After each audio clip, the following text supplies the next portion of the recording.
ప్రభు మాట్లాడుతూ వస్తున్నాడు. మనలో ఎవడు నిత్యము దహించగ్నితో నివసింపగలడు? మనలో ఎవడు నిత్యము కాల్చుచున్న వాడితో నివసించును? ఇది విషయం. దేవుడు ఏం మాట్లాడుతూ వచ్చాడంటే, అక్కడ యెషయా భక్తుడు మాట్లాడుతూ అంటున్నాడు, మనలో ఎవరు నిత్యము దహించగ్నితో సహవాసం చేయగలడు అన్నాడు. చెప్పండి, నిత్యము ఎవరు దహించగ్నితో ఉంటారు అని. అగ్నితో ఉండాల్సినంత పని మనకేమొచ్చింది? చెప్పండి, అగ్నితో ఉండాల్సినంత పని మనకేమొచ్చింది? మనం నరకానికి వెళ్ళాం కదా, రక్షించబడ్డాం కదా, ప్రభు బిడ్డలుగా మార్చబడ్డాం కదా. మరి మనం ఎందుకు అగ్నితో ఉండాలి అని అంటే, ఆ అగ్ని వేరు, దహించగ్ని వేరు అన్నాడు. బైబిల్ గ్రంథంలో దేవుడు తనను తాను పరిచయం చేసుకున్న కొన్ని సందర్భాలు చాలా విచిత్రంగా అనిపించినాయి. ఇక్కడ ఏం పోల్చుకున్నాడంటే, తనను తాను నేను దహించగ్ని అన్నాడు. దేవుడు ఎవరండి? దహించగ్ని అంట. ఈ అగ్ని ఏం చేస్తుందనంటే, ఎక్కడ చెత్త ఉంటే అక్కడ కాల్చేస్తుంది. చెప్పండి, ఎక్కడ చెత్త ఉంటే మొత్తం చెత్త ఎక్కడ ఉంచదంటే పూర్తిగా చెత్తను కాల్చడం ఈ అగ్ని యొక్క పని అంట.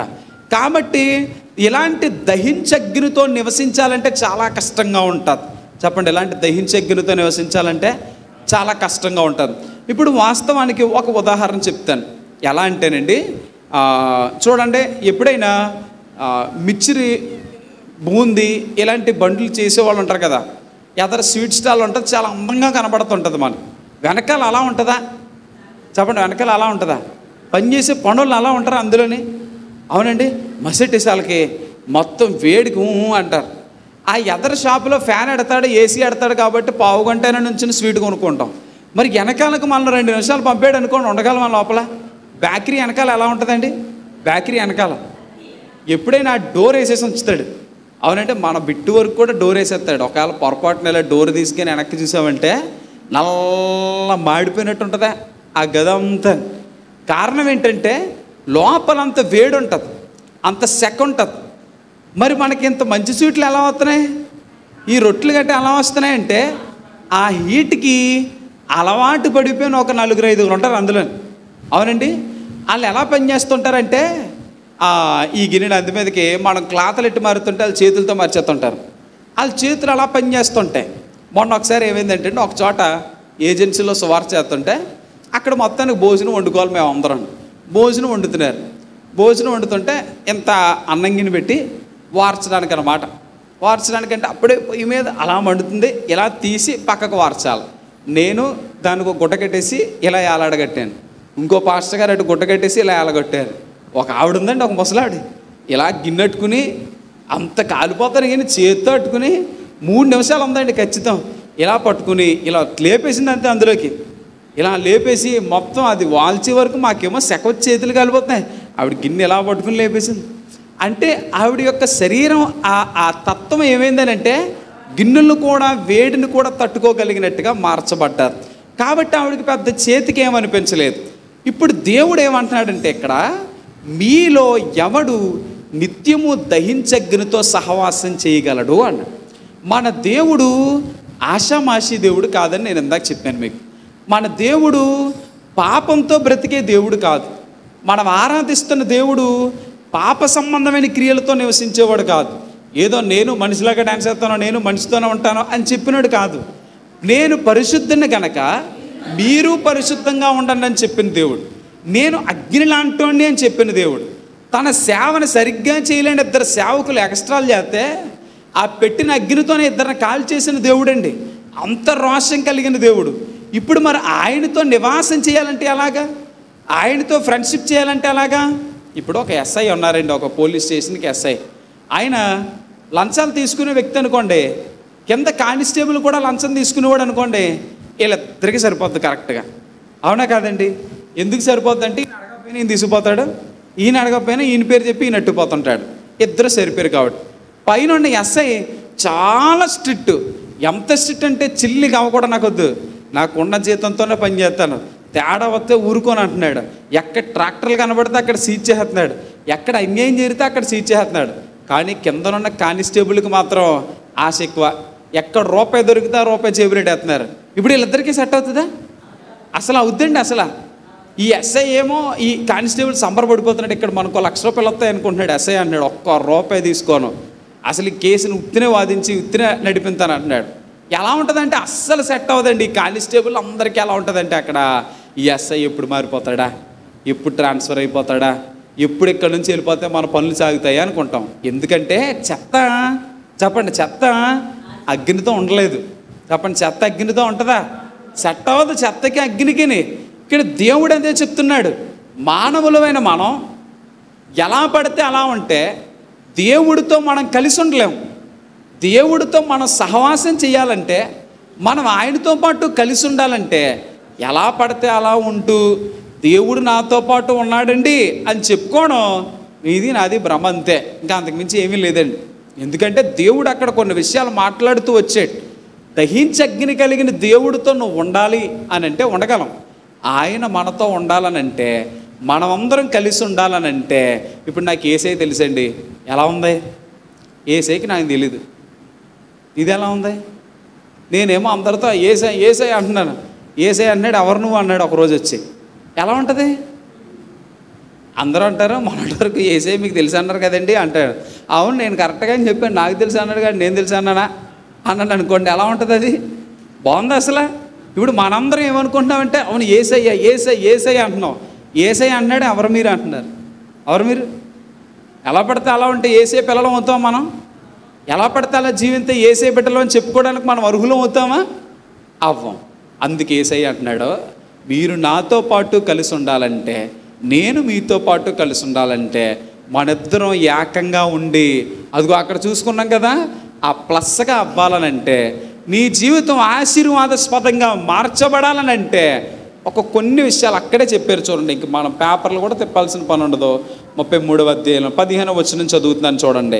నీతి అనుసరించి నడుచుచు, యథార్థముగా మాట్లాడుచు, నిర్బంధనల వచ్చు లాభమును ఉపేక్షించుచు, లంచం పుచ్చుకొనకుండా తన చేతుల్ని మలుపుకొని, హత్యను మాట వినబడకుండా చెవులు మూసుకొని, చెడుతనం చూడకుండా కన్నులు మూసుకొని వాడు.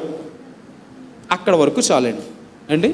అక్కడ ఏం చెప్పాడంటే, దహించు అగ్ని కలిగిన దేవుడితో మనం సహవాసం చెయ్యాలంటే, చెప్పండి, దహించు అగ్ని కలిగిన దేవుడితో మనం సహవాసం చెయ్యాలనంటే ఎలా పడితే అలా భక్తి చేస్తే దేవుడు ఒప్పుకుంటాడా?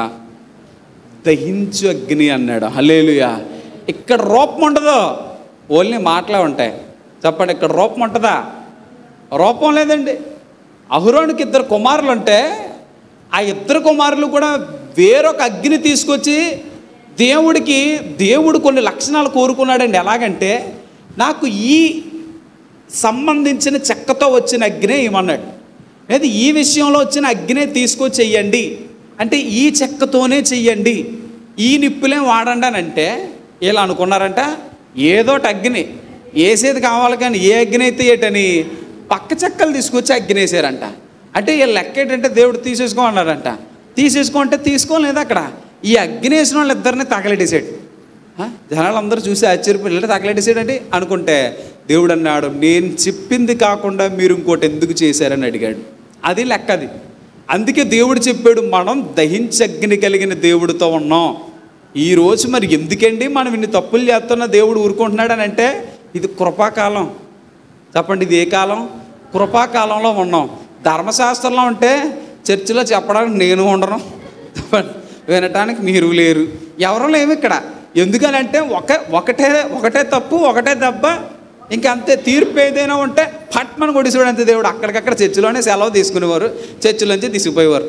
అంతే ఇలా జరిగేదనమాట. మరి ఇది కృపాకాలం కాబట్టి చూసి చూడనట్టు ఊరుకుంటున్నాడా దేవుడు అంటే కాదు. మనం ఇలా చేస్తున్నా, ఇలా ఉంటున్నా సరే ఇంకా ప్రేమ చూపిస్తున్నాడు కాబట్టి ఏనాటికైనా ప్రేమను అర్థం చేసుకుని మనం మార్పు చెంది మంచిగా జీవించాలనేది ఆయన ఆశ. హల్లెలూయా. అదే చెప్పాడు అక్కడ, నిత్యము దహించగ్నితో నీవు నేను సహవాసం చేయాలనంటే పాపులమైన మనం చేయడానికి అర్హులం కాదండి. అయితే దేవుడు తన రక్తంతో మనల్ని కడిగి పోలే నిన్ను క్షమిస్తున్నానని కృప చూపిస్తూ నడిపిస్తున్నాడు కాబట్టి ఆయనతో మనం సహవాసం చేయగలుగుతున్నాం. అయితే దీనికి పెద్ద రెస్ట్రిక్షన్స్ అంటే నియమ నిబంధనలు ఏం పెట్టలేదండి దేవుడు. నువ్వు నాతో సహవాసం చేయాలంటే ఎలా ఉండాలి ఏమనలేదు. ఏం చెప్పాడనంటే సింపుల్గా చెప్పాడు, నీతిని అనుసరించి నడవండి అన్నాడు. చెప్పండి, దేన్ని అనుసరించి నడవాలంట? నీతిని అనుసరించి నడిచి యథార్థతను బట్టి మాట్లాడండి అన్నాడు. చెప్పండి ఏంటి? నీతిని అనుసరించి నడవాలి, యథార్థతను బట్టి మాట్లాడాలి, నిర్బంధనలు వచ్చు లాభాన్ని ఉపేక్షించాలి. అంటే మనది కాని రూపాయితో మనకు పని లేదు, అక్రమంగా వచ్చిన దాంతో మనం జీవించకుండా కష్టపడిన దాంట్లో పైకెళుతూ లంచాన్ని అసహించుకోవాలి అని చెప్పి, అవునండి. తర్వాత అన్నారు, హత్య అను మాట చెవులకు వినబడకుండా చెవులను కాపాడుకుంటూ. చెప్పండి తర్వాత ఏం చెప్పాడు లాస్ట్లో? చెడుతనం చూడకుండా మీ కన్నుల్ని కాపాడుకుంటే చాలు అన్నాడు. దేవుడితో మన సహవాసం చేయాలంటే దేవుళ్ళు అయిపోక్కర్లేదండి. చెప్పండి, దేవుడితో మన సహవాసం చేయాలంటే మనం దేవుళ్ళ మారక్కర్లేదు. దేవుడు ఒక 4 విషయాలు చెప్పాడు, ఆ 4 పాటింతే చాలు. భూమి మీద మనం మనుషులమే, అయితే ఏంటంటే మరీ అంత పరిశుద్ధంగా జీవించలేమని దేవుడికి తెలిసే కొన్ని విషయాలైనా మీరు జాగ్రత్తగా ఉండండి అని చెప్పాడు, అంతే. మరి అలా కట్టేసి యేసుప్రభు అంటే ఇంక మొత్తం ఇప్పుడు కదండి, యేసయ్య దగ్గరికి వెళ్తే మన ఆశలు తీరవండి, యేసయ్య దగ్గరికి వెళ్తే మన జీవితంలో కోరికలు అవ్వండి, అన్నీ అయిపోయాక, చెప్పండి అన్ని పనులు పూర్తయ్యాక చివరి టైంలో చేస్తుంటారు చూడండి, యాత్రలు ఎప్పుడు చేస్తుంటారు? అన్నీ అయిపోయాక, అన్ని బాధ్యతలు తీరిపోయాక, ఇక జీవితంలో ఏ ఆశ లేనప్పుడు చిన్నప్పుడు ఏం చేసేవారంటే చేతిలో కలసం పట్టుకుని హిమాలయాలకు వెళ్ళిపోతుండేవారు. కారణం ఏంటంటే ఈ జీవితం అంతా అయిపోయింది, ఇక గడిపేది అక్కడ గడిపి ఇంకా అలా వెళ్ళిపోతాననేవారు. అవునండి, ఇప్పుడు ఇక్కడే ఉంటున్నారు. కానీ విషయం ఏంటంటే భక్తి అంటే ఏదో చివరి వరకు వెళ్ళి అక్కడ చేయమని చెప్పాలని దేవుడు ఏం చెప్పాడనంటే మనల్ని కట్టేసుకుని కూడా ఉండమనలేదు. ఇందులో కట్టేసుకున్నాయి ఎక్కడ ఉన్నాయి చెప్పండి? ఇప్పుడు ఈ నియమ నిబంధనలు ఉన్నాయండి. నువ్వు దేవుడితో నివసించాలి, దేవుడితో సహవాసం చేయాలి. ఇందులో దేవుడు నిన్ను ఎక్కడ కట్టుకుని ఉండమన్నాడు చెప్పండి? ఎక్కడ కట్టుకోమన్నాడు? నీతిగా బ్రతకమన్నాడు. ఇది కష్టమా? యథార్థంగా మాట్లాడమన్నాడు. అంటే అబద్ధాలు నోటంటే రానవద్దన్నాడు. ఇది కష్టమా? ఎవరి మేలు కోసం ఇది కూడానే? మన మేలే కదా. నువ్వు నీతిగా బ్రతకన్నాడు, అన్యాయం వద్దన్నాడు. అనవసరమైన రూపాయలు నీ జేబులో వేసుకోకన్నాడు. ఇది కూడా కష్టమే. చెప్పండి తర్వాత ఏం చెప్పాడు? చెడుతనాన్ని కన్నులతో చూడొద్దు అన్నాడు. నీ కన్నులు పరిశుద్ధపరచుకో అన్నాడు. అనవసరమైన వ్యర్థమైన మాటలు నీ చెవులో వేసుకోవద్దు, చెవులను కాపాడుకో అన్నాడు. ఇంతే కదండి దేవుడు చెప్పాడు. ఇంకెంతకు మించి పెద్ద బాధలో బరువులు మీదటేసి ఇలా చేయాలి అలా చేయాలని నేనేమి ఇబ్బంది పెట్టలేదు కదా. ఆ కూరలు తినొద్దు, ఈ కూరలు తినొద్దు, ఉల్లిపాయలు తినొద్దు, కోపం వస్తుంది కాబట్టి అది తినొద్దు అని చెప్పాడు దేవుడు. చెప్పాడండి. మరి ఏం చెప్పలేదు కదా. చికెన్ తింటావా తిను, మటన్ తింటావా తిను.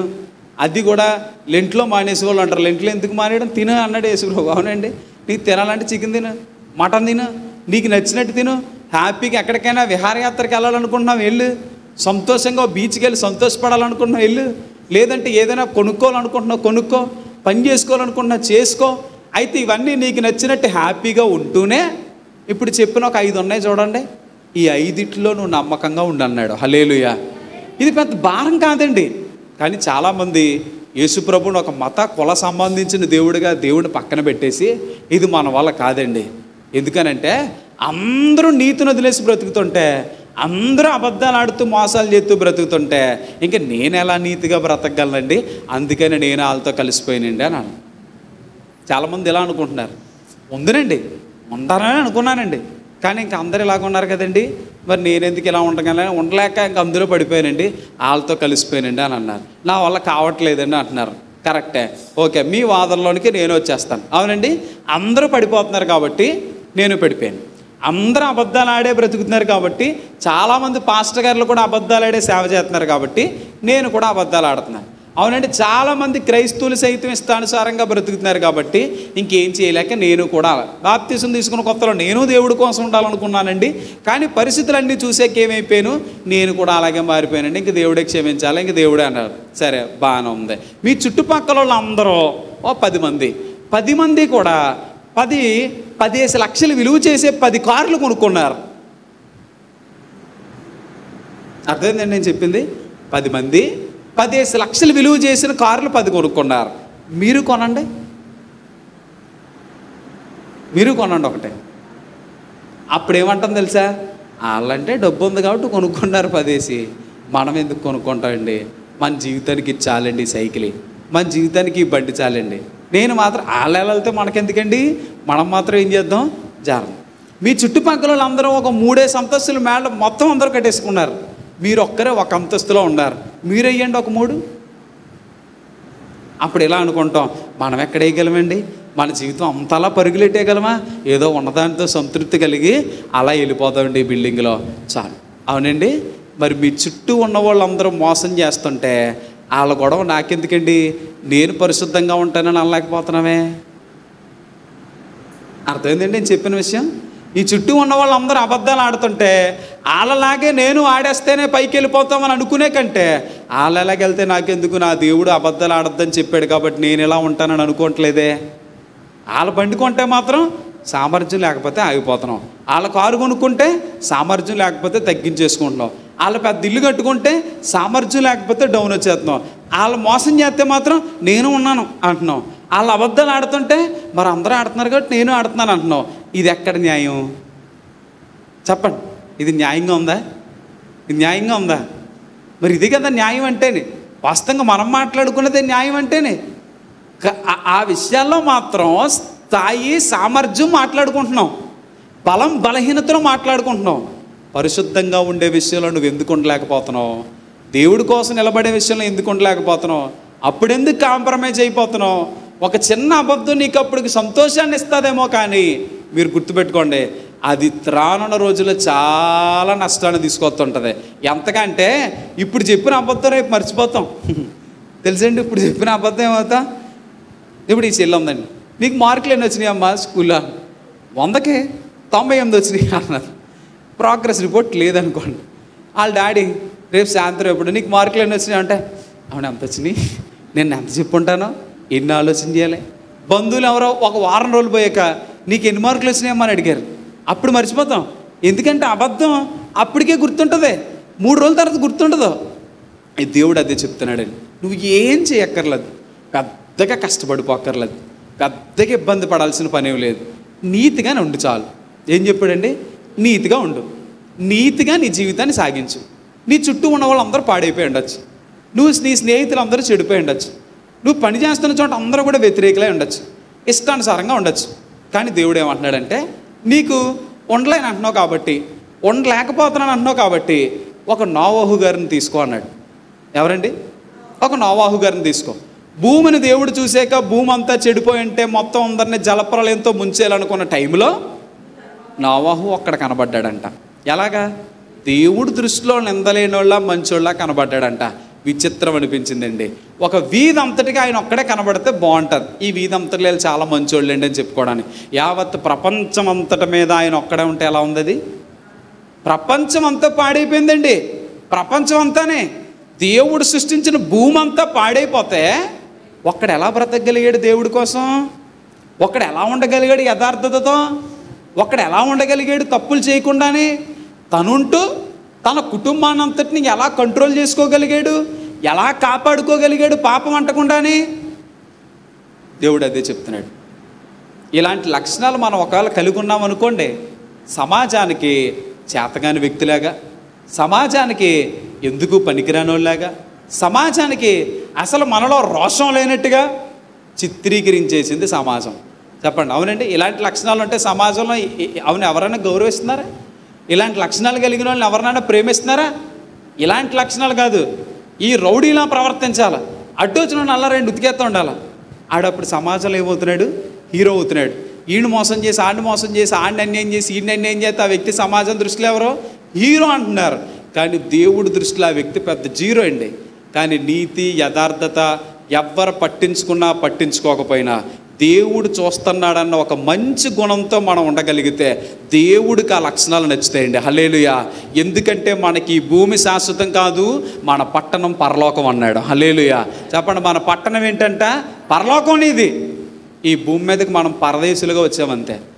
పరదేశులు అంటే తెలుసు కదా? చెప్పండి, యాత్రికులు పరదేశులు అంటే యాత్రలకు వెళ్ళే వాళ్ళు మొత్తం సామాన్లన్నీ ఇల్లెట్టుపోతారు కూడానే. ఏదో 2 బ్యాగులు పెట్టుకుని యాత్రకు వెళ్తారు, మళ్ళీ ఏం చేస్తారు?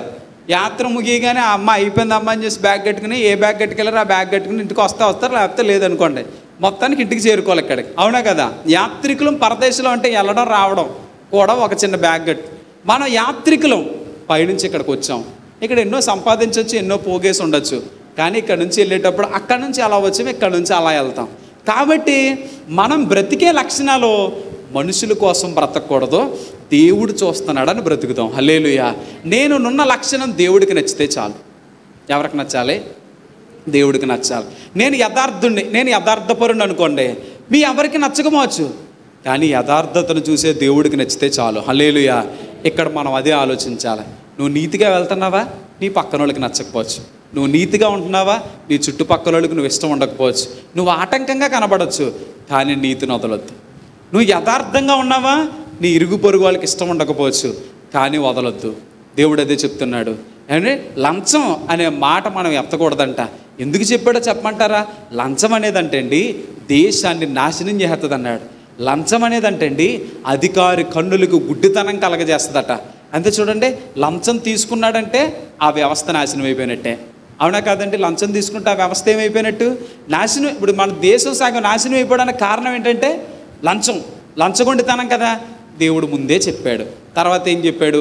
హత్య అన్న మాట చెవులకి వినబడకుండా, ఈ హత్య అన్న మాటకి చెవులకి అన్న సంబంధం ఉందా అని మనం ఆలోచన చేస్తే ఇరుగు పొరుగు వాళ్ళ విషయాలు, అనవసరమైన విషయాలు, ఎవరో లేని వ్యక్తుల కోసం ఏదో చెప్తుంటే ఇంకా చెప్పని ఏనుగు చెవులే ఎంత చేసుకుని వినేడాలో, ఇలాంటివన్నీ మన చెవుల నుంచి దూరంగా ఉండాలండి.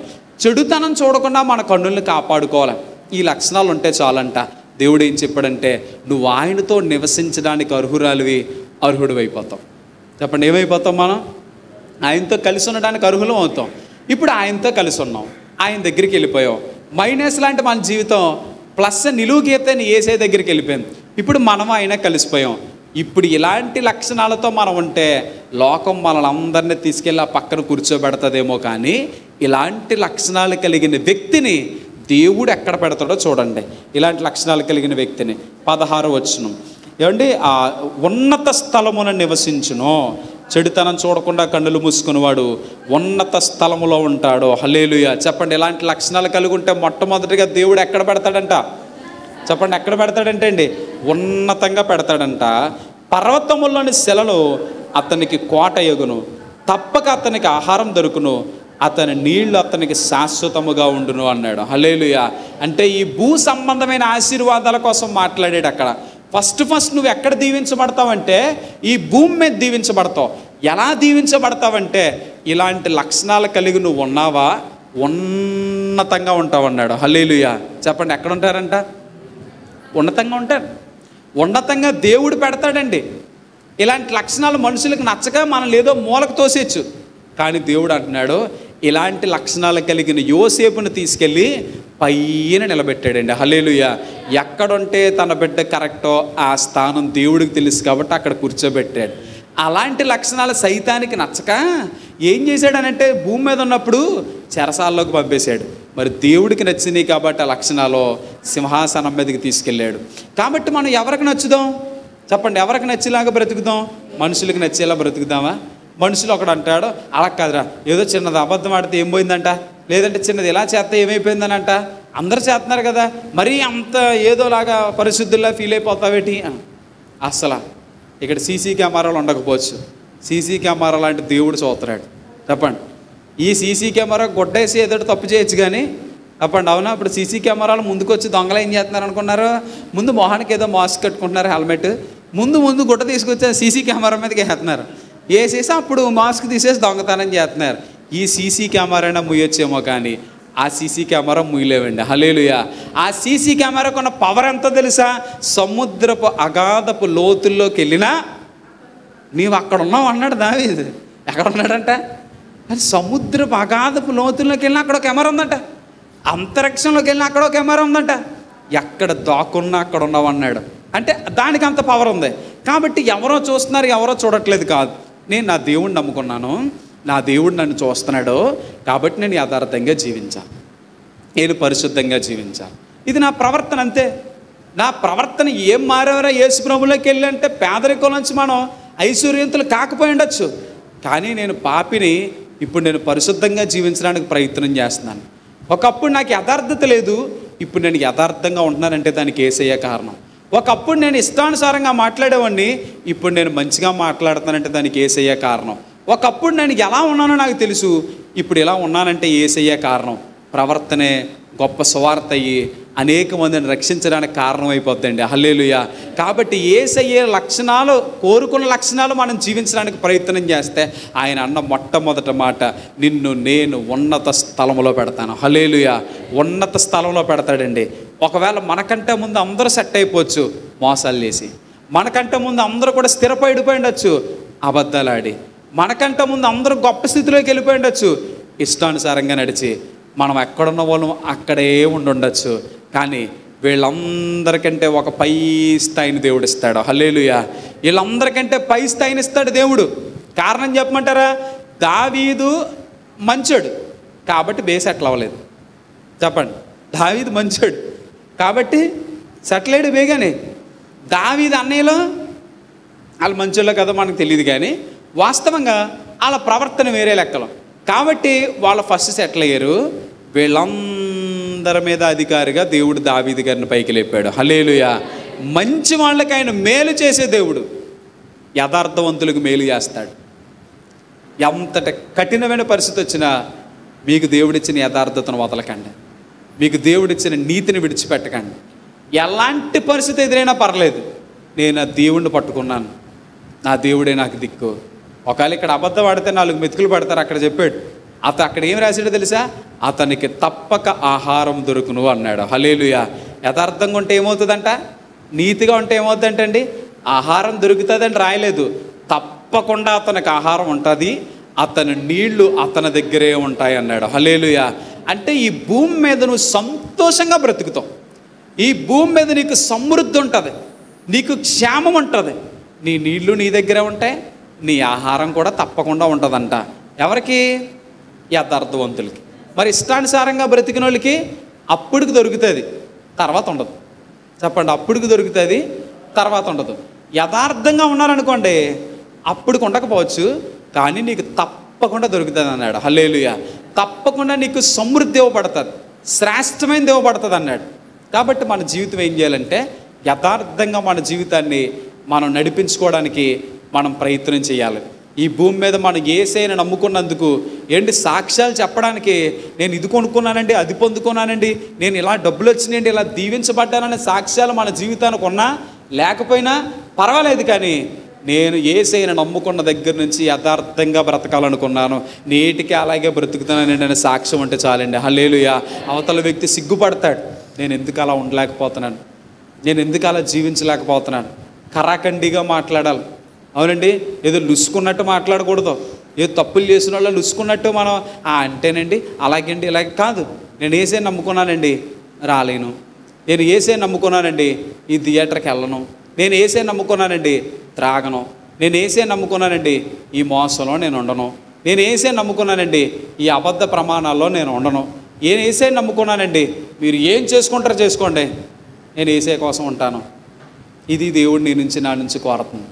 అలా నిలబడగలిగితే అప్పటికి నీ దగ్గర ఉన్న కొన్ని వాటిని నువ్వు కోల్పోవచ్చేమో, కానీ దేవుడు యోబు గారిని దీవించాడు. చూడండి ఎలా దీవించాడు, ఎలా దీవించాడండి? మునుపటి కంటే 2 అధికంగా ఇచ్చాడని ఉంది. హల్లెలూయా. సాతాను ఆశ్చర్యపోయాడంట, అసలు యోబుని ఏ రకంగా శోధింతే యథార్థత వదిలేస్తాడా అని సాతాను కూడా ఆలోచించుకునేటంతగా యోబు యథార్థంగా ఉన్నాడంట. చూడండి, అసలు సాతాను ఆలోచించాల్సిన పని ఏమన్నా ఉందా? మనలాంటి వాళ్ళ దగ్గరికి వచ్చి అంత ఆలోచిస్తాడా సాతాను? ఇక్కడికో 2 కుక్క బిస్కెట్లు పడండి, వాటిలో పడి ఉంటాడు అంటాడు. మరి యోబు గారి దగ్గరికి వెళ్ళి ఏం చేయడం తెలుసు? ఆలోచించుకున్నాడంట, ఇంకేం చేస్తే యథార్థత వదులుతాడు. ఆస్తిపోయింది అయినా వదలట్లేదు ఎట్రా, పిల్లలు పోయిన వార్త వచ్చింది అయినా వదలట్లేదు, మొత్తం అన్నీ పోయినాయండి, అసలు చలించట్లేదంటే అలా ఉన్నవాడు అలాగే ఉన్నాడంట. అసలు సైతాన్ని ఏం ఎక్స్పెక్ట్ చేశాడు తెలుసండి? బుర్రలు బాగా తీసుకుని ఏం దేవుడు ఏంటి బాబా, దేవుడి మీద 4 దుమ్మురాళ్ళు విసిరేసి ఇలా కింద అడిపోయి బుర్రగొట్టేసుకుంటాడు అనుకున్నాడు.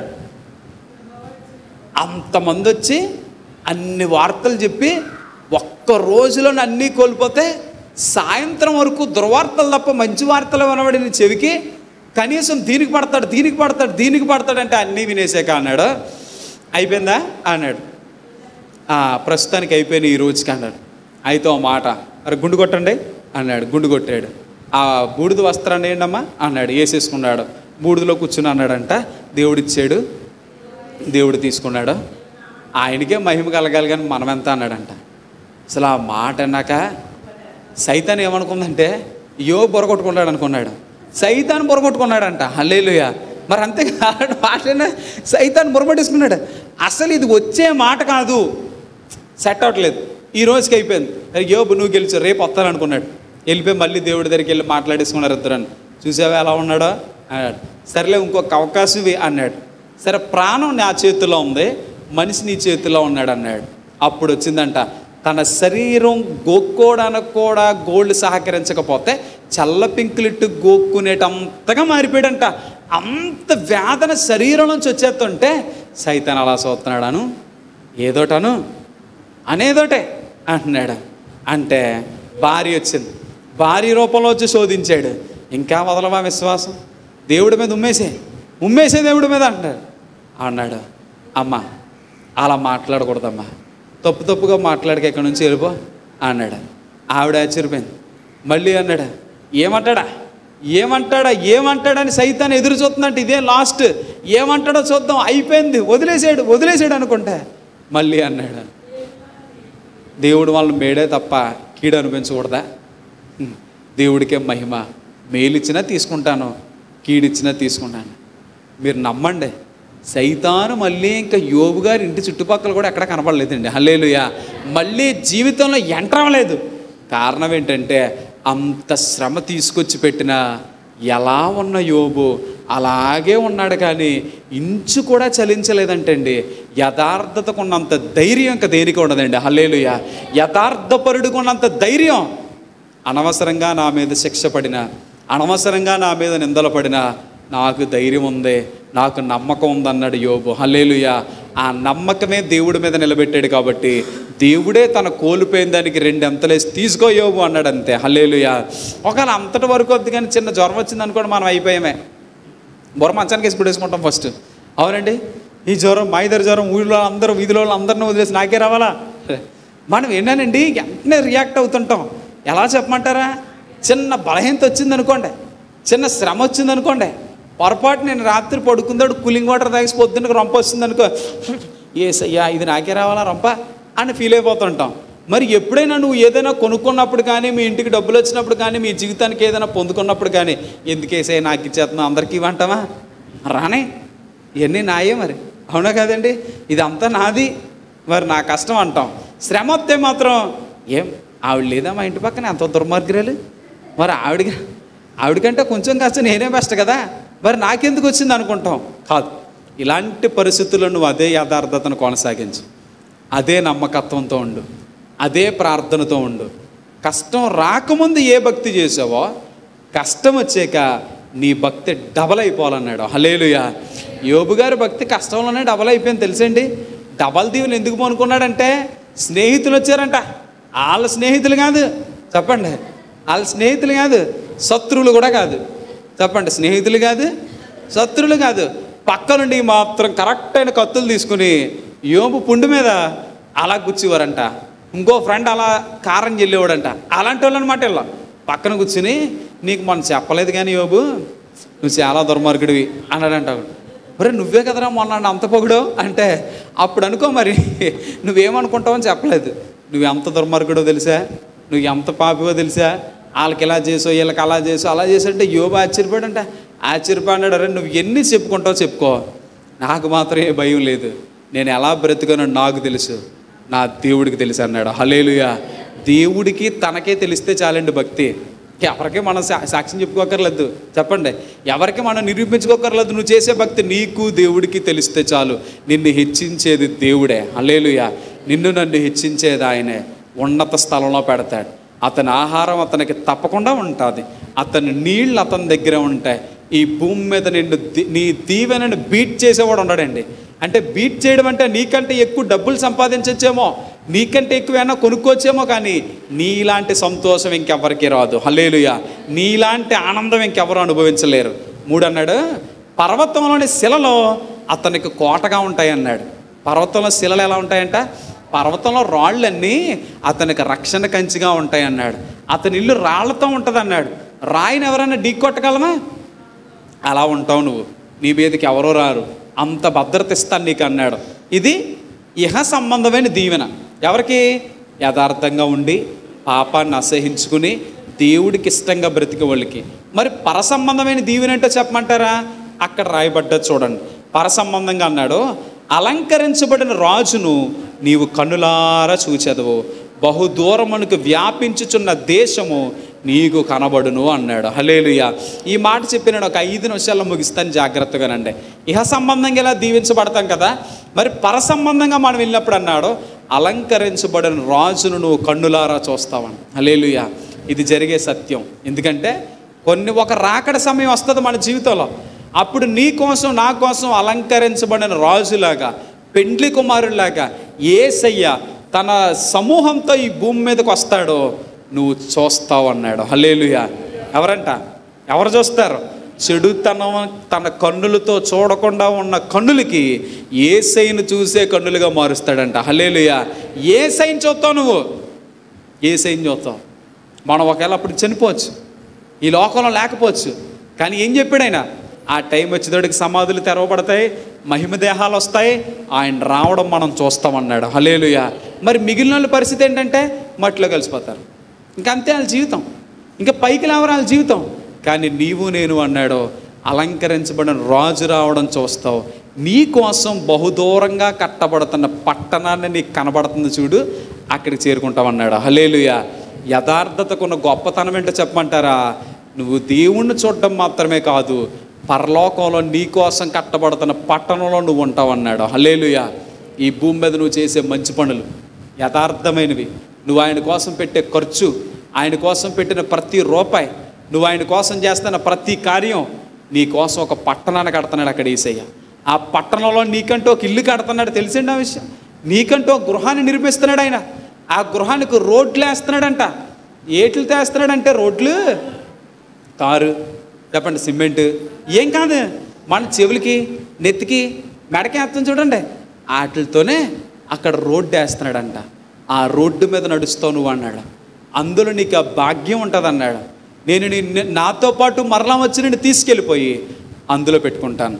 ఏం చేస్తాని? ఏమీ లేవండి, ఒక 5 లక్షణాలు చెప్పాడు అంతే. అలా నువ్వు ఉంటే ఈ భూమి మీద నువ్వు బాగుంటావు, నీ పిల్లలు దీవించబడతారో. నువ్వు ఈ భూమిని విడిచిపెట్టాక నాతో పాటు ఆ పట్టణంలో ఉంటావు అన్నాడు. హల్లెలూయా. మనం ఆ పట్టణానికి చేరుకోవాలండి. మన లైఫ్ గోల్ ఏంటంటే ఈ భూమి మీద దీవించబడటం కాదు, ఈ భూమి మీద నువ్వు ఎలాగా దీవించబడతావు, నీ గోల్ అంతా పరలోకం చేరుకోవాలి. హల్లెలూయా.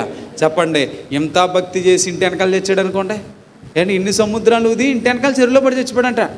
అది ఎలా ఉంటుందంటే సామెత భలే అనిపించదు. ఎంత భక్తి చేసి పరలోకం వెళ్ళిపోదామని పైకి గేటు దగ్గరికి వెళ్ళిపోయాక యేసయ్య ఒకవేళ ఎవరమ్మా నువ్వు అన్నాడు అనుకోండి, ఎలా ఉంటుంది అప్పుడు మనకి? చెప్పండి, ఎలా ఉంటుంది? బుర్ర కూడా వేసుకుంటాం ఆ గేట్ని అట్టుకొని. పోనీ యేసయ్య ఈ గేట్లోంచి వెళ్ళొద్దు అన్నాడా? అందరితో మాట్లాడాడు, ఆ పక్క ఏదో గేట్ ఉంటుంది అందులోంచి వెళ్ళిపోదాం అని అనుకున్నాం అనుకోండి. పరలోకానికి ఒకటే గేటు.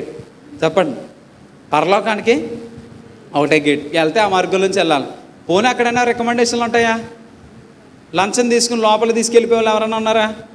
పోనీ పేతురు గారికి తాళం ఇచ్చాడు కాబట్టి యేసయ్య, తాళాలని ఆయన దగ్గర ఉంటాయి కాబట్టి 10,000 కడతాయి, ఆయనకి తీసుకెళ్తాడా? మరి అవకాశం లేదు. ఇంక యేసయ్యే గేటు దగ్గర ఉంటాడు నీకోసం, నిన్ను ఆహ్వానిస్తాడు. నువ్వు ఈ భూమి మీద రక్షించబడి మంచి వ్యక్తిగా మార్చబడి లోపలికి వస్తావు. లేదనుకోండి మనం బయటే ఉంటాం, మన జీవితం బయటే ఉంటుంది. మనం ఈ భూమి మీద యథార్థంగా బ్రతుకుతూ యేసయ్య మన కోసం కార్చిన రక్తంలో కడగబడాలి. ఇంకెవరైనా రక్షణ పొందకపోయింటే యేసయ్య గొప్ప అవకాశం ఇస్తున్నాడు. నువ్వు రక్షించబడాలి. రక్షణతో నీ పాపాలు కడిగేసుకోవాలి. పాపాలు కడిగేసుకుని పరిశుద్ధంగా ఉంటేనే మనం యేసయ్యతో పాటు పరలోకంలో ఉంటాం. అలా కాదు, యేసయ్య నీకోసం నేను పాటలు పాడానంటే బోళ్ళంతమంది పాడుతున్నారమ్మా. యేసయ్య నీకోసం వాక్యం చదివాను, వాక్యం చెప్పానయ్యా మన గుడ్ ఫ్రైడేకి అన్నాం అనుకోండి, చాలామంది చెప్పారమ్మ గుడ్ ఫ్రైడేకి అని. అలా కాదయ్యా పలానా చేశాను అంటే యేసయ్య మాట కూడా రక్షణ పొందేవా అంతే సింపుల్గా ఒక మాట అడుగుతాడు, రక్షణ పొందేవా? నీ పాపాలు కడుక్కున్నావా? కడుక్కుంటే వచ్చే అంటాడు. అవునండి, ఇప్పుడు ఎంత మంచిగా ఉందండి ఈ ఇల్లు, ఈ మందిరం. ఎవరైనా భయంకరమైన మురికంటిని చేసుకుని ఇంట్లోకి వచ్చేస్తున్నారు అనుకోండి, ఒప్పుకుంటామా? కడుక్కుంటేనే కానీ లోపలికి రానమో. మరి అంత పరిశుద్ధ పట్టణానికి కడుక్కోకుండా వచ్చేస్తానంటే ఎలా రానిస్తాడు యేసయ్య? రానిస్తాడంటారా? మనం లాజిక్లు మాట్లాడతాం కదా, మరి లాజిక్గానే ఆలోచిద్దాం. మరి మనమే మన ఇంట్లోకి మురికంటించుకుని మన పిల్లలు వస్తుంటే రానివ్వనప్పుడు ఈ భూమి మీద మురికంటించుకుని పరలోకం వచ్చేస్తామంటే యేసయ్య ఎలా ఒప్పుకుంటాడు? ఒప్పుకోడు. ఎందుకంటే కడుక్కోవడానికి కింద బకెట్తో నీళ్ళు పెట్టాడు. కడుక్కోకుండా వస్తానంటే పని అవ్వదు. ఇప్పుడు కడుక్కోవడానికి ఈ భూమి మీద ఏముంది? మన తల కడుక్కోవడానికి షాంపూ, బట్టలు ఉతుక్కోవడానికి నిర్మా, చెప్పండి, మన శరీరం కడుక్కోవడానికి సబ్బు, మన ఏదైనా మన ఇల్లు కడుక్కోవడానికి లైజాల్, ఇలాంటివన్నీ పెట్టినట్టుగానే మన మనసు కంటిని మురికి కడుక్కోవడానికి కూడా పరిశుద్ధుడైన యేసయ్య తన రక్తాన్ని కార్చి పెట్టాడు. హల్లెలూయా. ఆ రక్తంలో నీవు నేను కడగబడాలి. ఆ రక్తంలో కడగబడి యథార్థంగా జీవించి దేవుడికి ఇష్టకరంగా ఉండండి చాలు. దేవుడు తన ఈ భూమి మీద ఆశీర్వదిస్తాడు, పరలోకంలో కూడా ఆయనతో పాటు ఉండే గొప్ప భాగ్యం ఇస్తాడు. హల్లెలూయా. ఆ 3 వచనాలు మనం చదివామంతే, పెద్ద ఎక్కువ ధ్యానం చేయలేదు. 3 వచనాల్లో మొత్తం నీకు ఈ భూమి నుంచి పరలోకం వరకు చూపించేశాడు ఆయన. అవునా కదండి? 3 వచనాల్లో భూమి మీద నుంచి పరలోకం వరకు రాయించాడు అక్కడ. కాబట్టి మన జీవితంలో ఏవి పొందుకోవచ్చు, పొందుకోకపోవచ్చు, ఏదైనా జరగచ్చు, జరగకపోవచ్చు. యథార్థతను వదలకండి, నీతిమంతులుగా జీవించడానికి ప్రయత్నం చేయండి. ప్రతిరోజు యేసయ్య రక్తంలో కడగబడండి, దేవుడికి సాక్షులుగా ఉండండి. మిమ్మల్ని హెచ్చించేది దేవుడు. చెప్పండి, మనల్ని హెచ్చించేది ఎవరో? మనుషులు ఎవరో మనకు సహకరించకపోవచ్చు, మనుషులు ఎవరో మనకు సహాయం చేయకపోవచ్చు, మనుషులు ఎవరో మనల్ని హెచ్చించకపోవచ్చు. దేవుడి కోసం నిలబడితే ఆయన నిన్ను హెచ్చిస్తాడు, ఆయన నిన్ను బలపరుస్తాడు, ఈ భూమి మీద దీవిస్తాడు. భూమిని విడిచిపెట్టిన క్షణంలో పరలోకానికి చేరుకునే గొప్ప భాగ్యం ఇస్తాడు.